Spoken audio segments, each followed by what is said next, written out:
Жәкен Рүстемов 1908 жылы 2 ақпанда қазіргі Ұлытау облысы Жаңаарқа ауданында дүниеге келген. 2 жасында ата-анасыз қалып, ауыл мұғалімі тәрбиелейді. Жер қазушы, тас қалаушы, номер 18 шахтаның көмір құлатушысы, тұтандырушысы болып қызмет атқарған. Ұлы Отан соғысы кезінде шахтада жұмысын жалғастырды. Тау-кен шебері, содан кейін учаске бастығының көмекшісі болып қызмет атқарған. 1943 жылы номер 18 шахта учаскесінің бастығы болып тағайындалды. Өндірістен қол үзбей 1957 жылы Қарағанды тау-кен техникумын бітірген. 5 жылдықта ол басқарған учаске ұжымы жоғары сапалы өнім шығару, шикізатты үнемдеу, еңбек өнімділігінің өсуі үшін жарыста жоғары нәтижелерге қол жеткізді. Көмір өндірудің озық әдістерін әзірлеуге және енгізуге ұдайы қатысты.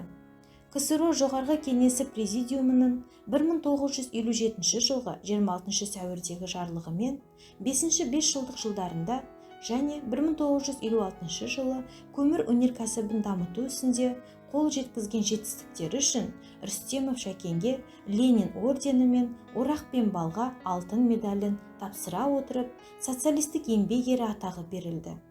Номер 18 шахта учаскесінің бастығы қызметін жалғастырды. 1965 жылы бұл шахта жабылып, Костенко атындағы шахтаға ауыстырылды. Номер 3 өндіру учаскесінің бастығы болып тағайындалды.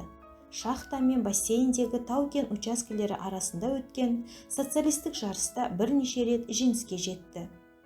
6 шақырылымда Қазақ КСР жоғарғы кеңесінің депутаты, Қазақ КСР жоғарғы кеңесі төралқасының мүшесі, облыстық және қалалық кеңестердің депутаты болып сайланды. 1972 жылдан бастап зейнеткерлікке шықты. Қарағандыда тұрды. 1995 жылдың 21 маусымында дүниеден озды. Ленин ордендерімен, 2 еңбек қызыл ту орденімен, құрмет белгісі орденімен, көптеген медальдармен марапатталған. 3 дәрежелі кеншілер даңқы белгісінің кавалері. Қарағанды қаласының құрметті азаматы. Құрметіне Қарағандыда шахмат турнирі өткізіледі.